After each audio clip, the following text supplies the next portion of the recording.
Okay, so, good day everybody. Good morning, good afternoon, good evening, kung saang lupalop ng mundo man kayo. This is ako si RC. And yes, ito pa din ako. Ganito pa din yung suot ko. No, kung ano nyo ako nakita kanina sa live ko, ganito lang din. So, tonight, yung, alam nyo ba, takam na takam ako sa sa pinagsasabi nyong, hopya, ano na yun? Hopya na yun.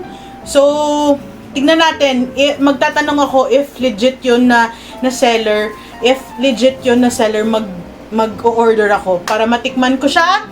And, yes, tonight, nako, ang napa-order na naman ako. So, ito na naman tayo, mag-taste test tayo, tignan natin kung maganda yung product nila. So, ito, tonight, nag-order ako ng breads from Pan and Jam. So, first time ko na mag-order dito sa kanila kasi, pero nakikita ko na sila na sa Grab, sa Food Panda, or even yung store nila nakita ko na. Ang cute ng store nila actually. So, they sell breads, they sell what you call it? They sell refreshments na mga drinks. They sell coffee, of course, hot and cold coffee. And they sell pastas. What else? Yung mga hot dogs, mga wraps, I think. Or hot dogs, I think. Sausages! Sausage na, na sandwiches. Yun pala. And, it's from Pan and Jam. And very nice. Kay lang sila. Naka brown bag lang sila. Ang cute ha, actually. And anong sabi? Wow, my verse! For by grace you have been saved through faith, and this is not your own doing. This is the gift of God. It says, it's from Ephesians 2:8. Ang ganda, ang galing nito.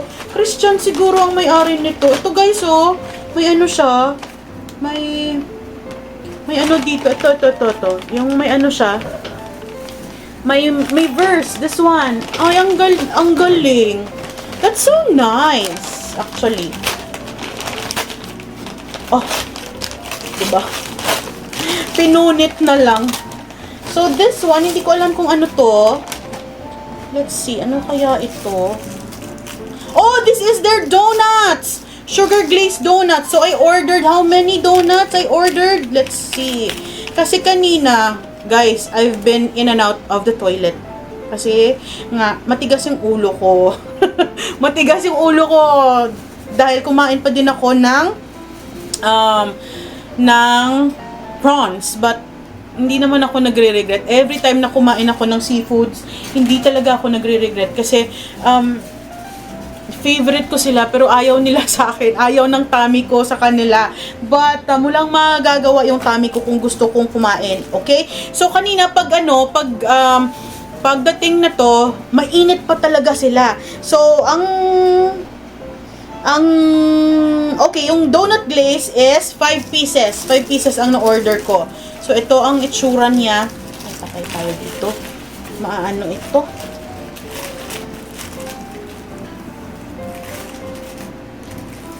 Yung mga sugar. So, ito yung itsura niya. Lapit natin.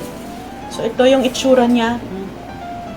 Just the usual sugar glazed donut. Grabe, ang soft nito ha.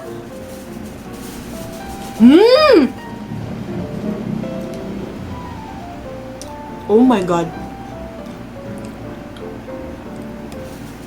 Mas soft pa to sa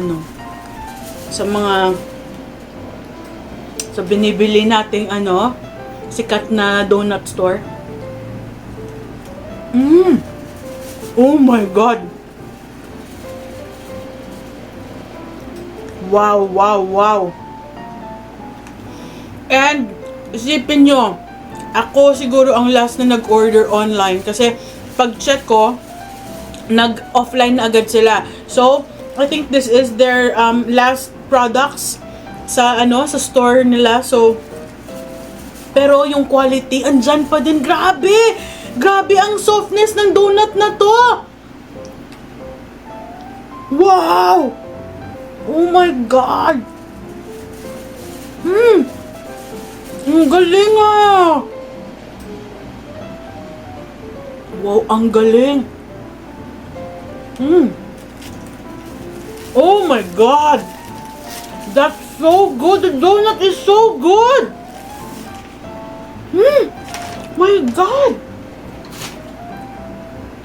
Alam mo, shock na shock ako. Kasi hindi ako nag-expect ng kahit ano. Oh my God, that's so good! My gosh! Oh my God! Wow, that blew my mind. That blew my mind! That's so good! And then, tignan natin. Unahin natin yung malaki. Kasi dito ako excited sa malaki.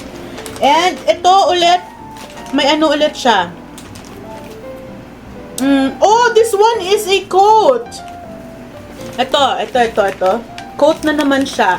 So it says, grabe yung ano ko, yung pawis ko, nakikita nyo ba? Naka-aircon ako, naka-electric pan ako, pero grabe, pawis pa din ako. It says you do not find the happy life, you make it. Says Camilla Airing Kimball. Oh, tama naman. You make that happy life. Yeah, hindi yan hinahanap actually. Oh, I think this is the ensaymada. Okay, eto. This is the drama of the ensaymada. The ensaymada, I ordered the classic one because I always love the classics and the most simplest things. So I only love yung ano lang talaga, yung ordinary ensaymada lang, the butter and the sugar, pero tumawag yung from Pan and Jam na wala na silang available kasi ubos na talaga, sold out.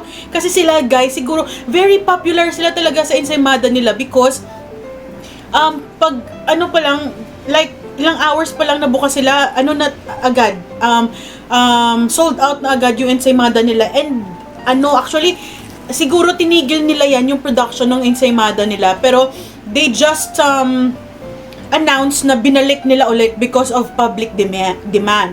So now, meron silang available pero wala ng classic. Wala na talaga, kahit isa, wala na talaga. Nakiusap ko, baka meron pa, pero wala na talaga. So, this is ube ensaymada, and ito ang itsura niya. Actually, nakabalot lang siya sa parang burger na plastic. Kita nyo yon sa mga Angel's Burger na plastic, ganon. So, ito itsura ng ube ensaymada niya. Dito lang ha, kasi yung sugar. Oh, ito. Yan.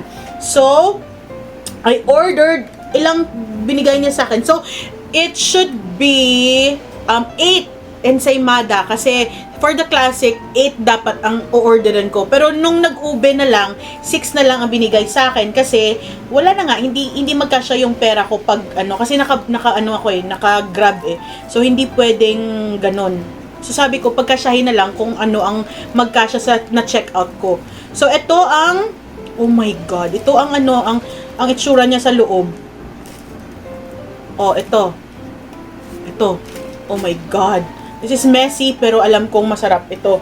Ito yung itsura niya sa loob. Ano talaga siya pala? Ube halaya. Oh my God. This is shocking. So guys, ang ang glazed donut nila, ano natin mamaya ha? Ay nako. I think I have to wash my hands first, okay? Wait lang ha. I'll be back. Because this is messy. So my hands are clean, and yeah, let's tignan natin kung magkano pala yung yung ensaymada. The ube ensaymada is 45 pesos per piece, and the sugar glaze, the simply glaze, is 30 pesos per piece. So let's try the ube ensaymada.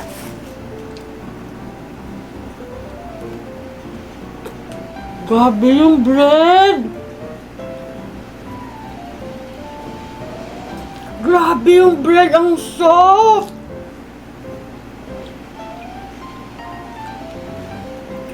And matitikman mo din yung ube. Oh my God! Yung ube, parang siyang kalasa ng munggo na nasa ensaymada. Alam mo, ang sarap. Oh my God! Mmm!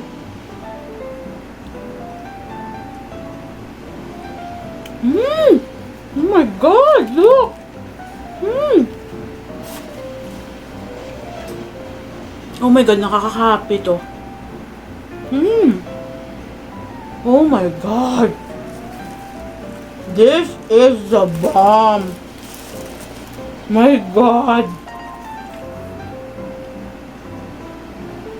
Grabe, panalo yung mga breads nila! Grabe, oh my God! Wala, hindi talaga ako nag-expect na kahit ano. Actually, hindi talaga. Oh my God!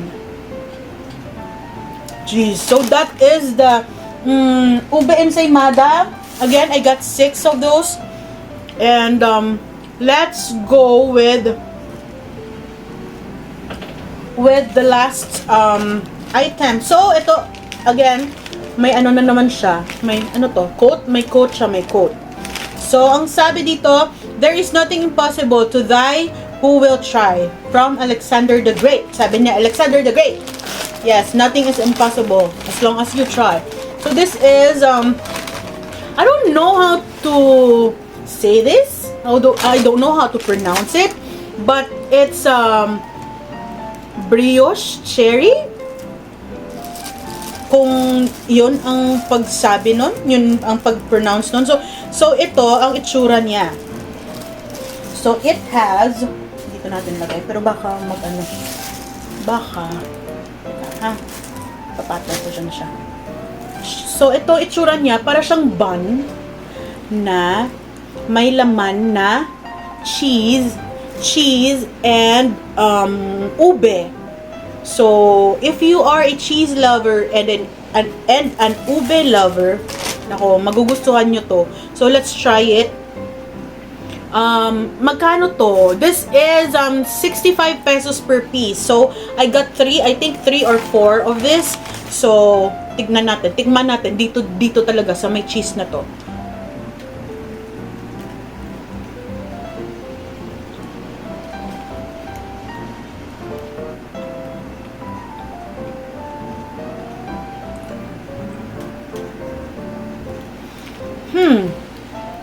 Parang hindi ko matikman yung cheese. Nawala na yung cheese. Yun lang ba yun? Yung cheese doon? Puro na lang ano? Teka. Buklatin natin. Puro na lang. Wala, bakit wala ng cheese? Yun lang yun? Yun lang ang cheese doon? Puro na lang siya ano. Ube halaya. Maybe nag-melt yung cheese sa loob. But I don't know. Pero hindi ko nalasahan yung cheese. Yung ube lang ang nalasahan ko. Pero yung saltiness ng cheese, binibreak yung sweetness ng ube. Yun lang ang naano ko sa cheese. Pero hindi ko nga nanguya talaga eh. Parang we'll see. Wala ng cheese. Ito papaya, meron papaya ito. Sa gilid, tignan nyo. Pero bakit hindi ko siya malasahan? Sorry. Pero bakit hindi ko siya malasahan? So I don't get this concept.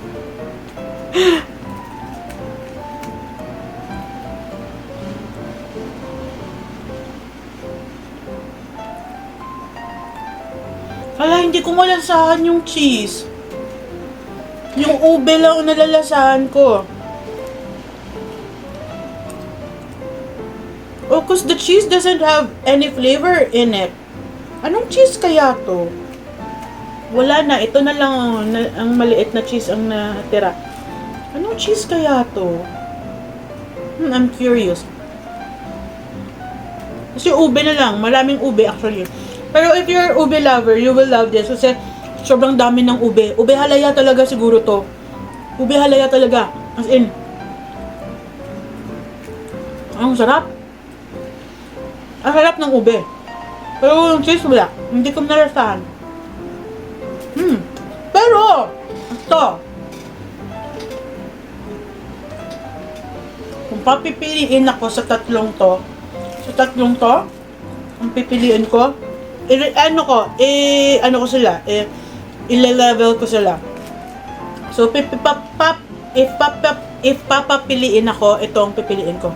The donut, the sugar glazed donut, the simplest thing. And, after nito, yung second is the ensaymada. Ensaymada is so good as well. It's so soft, and yung ube niya, as in lasang-lasa talaga. And this one is my least favorite. It's, I don't know, I just don't get the point of the cheese inside. So, well, that's it from Pan and Jam. And yeah, this is a local bakery here in Bacolod as well. So, ito lang, pinakita ko lang sa inyo kung ano ang nabili ko. So, yes, yun lang! This one is so good. Oh my god. This is perfect for coffee. Isang latte nga. Hot latte, please. Ganun. Oh my god. This is so yummy. My god.